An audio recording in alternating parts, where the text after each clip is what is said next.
Alright, we're going to go through the installation of this Amariglo sight onto a Walther PDP.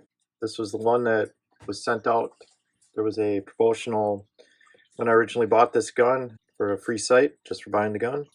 Let's get started here. First thing we're going to want to do is make sure the gun is empty.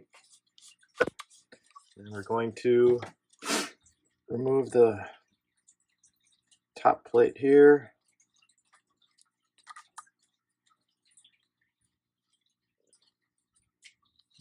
Just set that aside. I'll open up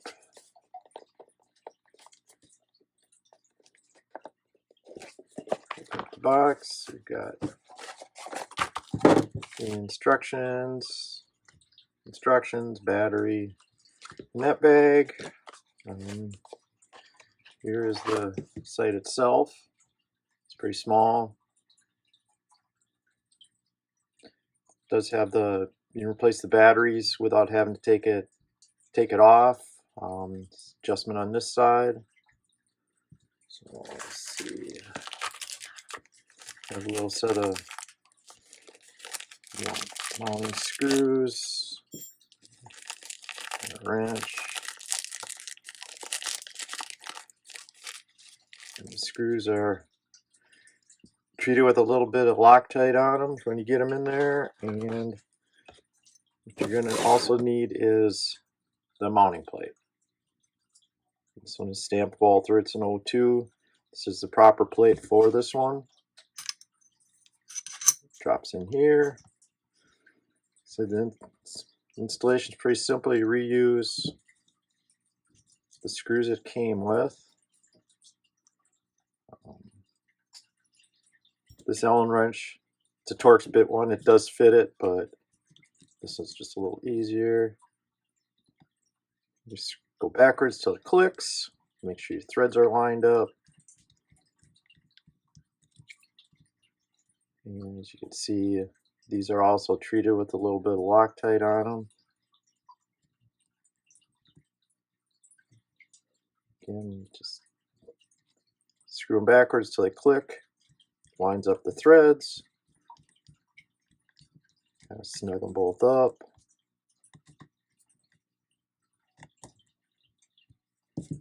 Let's give them a little extra.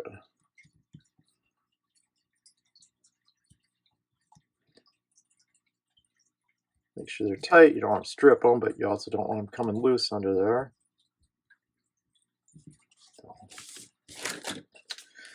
Then it's pretty simple. Just drop the sight on here. It's got a couple holes there that line up with that. They're like locking lugs. Again, just drop the screws in. Back it up until it clicks. You can feel the threads start to grab.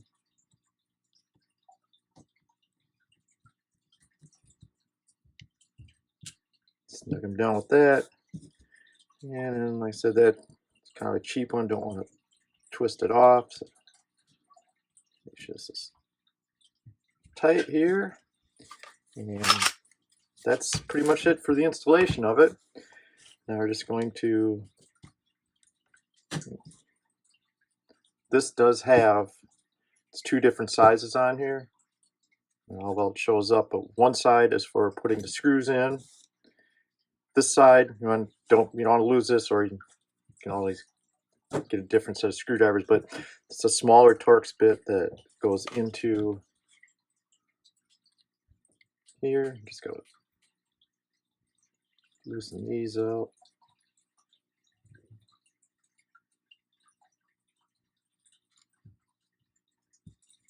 Try not to lose them.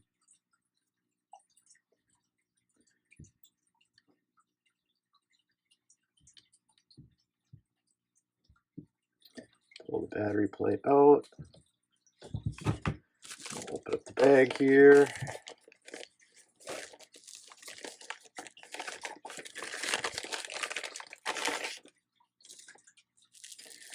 And there's a battery, a little cleaning rag.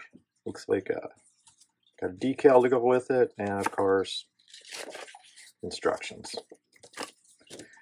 So I'll just pop this bag open here.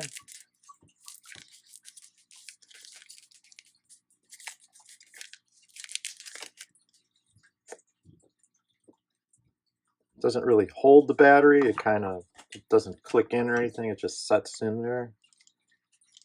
Slide the battery in. Again, you don't want to strip the screws, so you get them started. Just a little turn backwards till you feel the threads click again. You're going to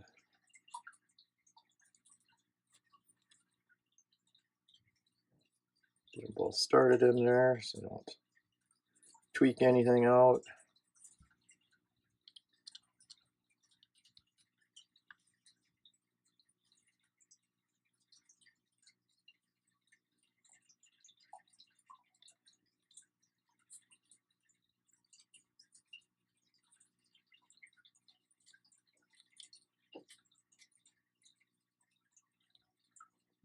And there you have it. I don't know, I don't know if I can get the dot to show up in the camera or not, but the dot's in there.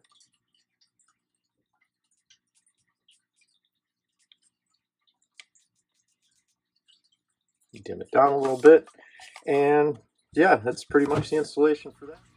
All right, talk a second here about the adjustments on it. It's pretty straightforward. On the top here, there's an elevation screw. That's for moving it up and down. On this side where the battery goes in is a windage screw for changing your windage, shooting left and right. You can, I mean, if you're good with where your open sights are hitting, you can, in your house, point in a safe direction with an empty gun. You can look through there and just adjust them until it's lined up with your sights. If you look in here, there is a line on the back of the sight there. That line lines up with your front sight. So if you're lining up your rear sight with that line, that's pretty much your windage should be right, and the elevation should be right at the top of right off the top of it when you're adjusting it. Okay, we'll go over a couple of features that this sight has. One of them is, we'll talk about first, it's called Power Protect. It's a feature that it shuts it down. Once the battery's installed and it's on, it'll stay on for 12 hours continuously. And if you lay the gun down somewhere and it sits motionless, it'll shut itself down, and then the motion or shake to wake, whatever they want to call it, what some people call it, it'll you pick the gun back up and it'll automatically come back on to where you had it.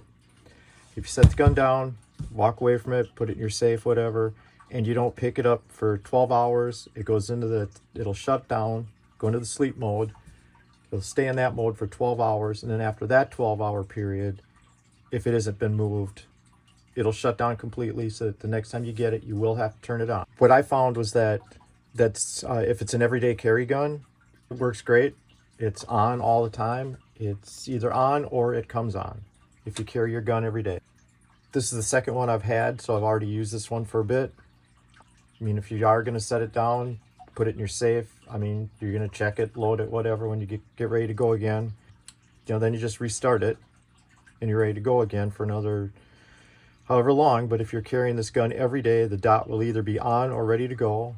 The battery life on it, a few months maybe. You check it every morning when you get up and you leave with it. So if it's on, it's on. Doesn't hurt to carry. You can throw the little Allen wrench and a spare battery in your wallet. They don't take up much room. That's generally what I do. I keep them in my bag, my range bag, or keep one of these wrenches in my wallet with a battery. If I did have to change it out for some reason, I can easily change it out. If it does go dead, it's not the end of the world, because you still do have the open sights. Another feature that this sight has too is a carry lock mode. I talked before about it going to sleep and coming back on and having to readjust. So what carry lock does is once the carry lock is enabled, it'll keep the dot at the same brightness level. So you're not constantly changing it. It doesn't get bumped or something if you are carrying it. If it's in your holster, you don't want to be hitting the up and down button, go to dry your gun in broad daylight and it's all the way down to the dim side, or vice versa. You pull this thing out at night and the dot's turned all the way up and you can't see anything but a dot. So what you do with the carry lock is you press and simultaneously hold both buttons for 1 second and the light will flash. Now it's locked in and it'll stay at that brightness level no matter what. To disengage it, you do the same thing, press and hold for another 1 second and the lights flash and you're back to where you can adjust it.